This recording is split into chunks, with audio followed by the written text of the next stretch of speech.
प्रकाशित वाक्य अध्याय 6। प्रकाशित वाक्य अध्याय 6।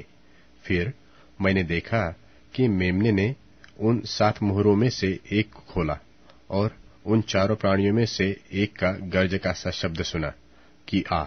और मैंने दृष्टि की, और देखो, एक श्वेत घोड़ा है, और उसका सवार धनुष लिए हुए है, और उसे एक मुकुट दिया गया है, और वह जय करता हुआ निकला की ओर भी जय प्राप्त करे।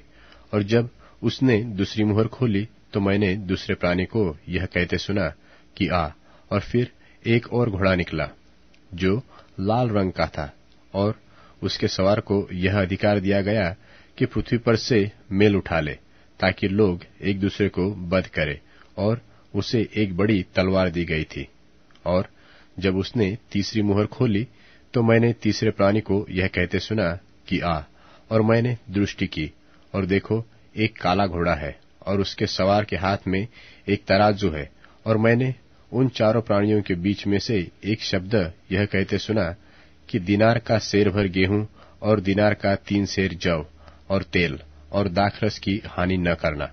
और जब उसने चौथी मुहर खोली, तो मैंने चौथे प्राणी का शब्द यह कहते सुना कि आ।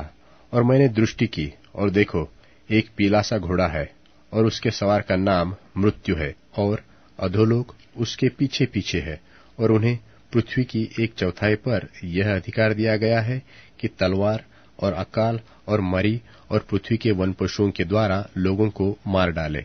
और जब उसने 5वीं मुहर खोली, तो मैंने वेदी के नीचे उनके प्राणों को देखा, जो परमेश्वर के वचन के कारण और उस गवाही के कारण जो उन्होंने दी थी, वध किए गए थे। और उन्होंने बड़े शब्द से पुकार कर कहा, हे स्वामी, हे पवित्र और सत्य, तू कब तक न्याय न करेगा, और पृथ्वी के रहने वालों से हमारे लहू का पलटा कब तक न लेगा। और उनमें से हरेक को श्वेत वस्त्र दिया गया था, और उनसे कहा गया कि और थोड़ी देर तक विश्राम करो, जब तक कि तुम्हारे संगी दास और भाई जो तुम्हारी नाई बद होने वाले हैं, उनकी भी गिनती पूरी न हो ले।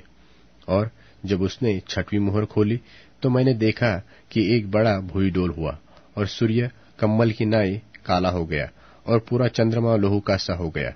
और आकाश के तारे पृथ्वी पर ऐसे गिर पड़े जैसे बड़े आंधी से हिलकर अंजीर के पेड़ में से कच्चे फल झड़ते हैं।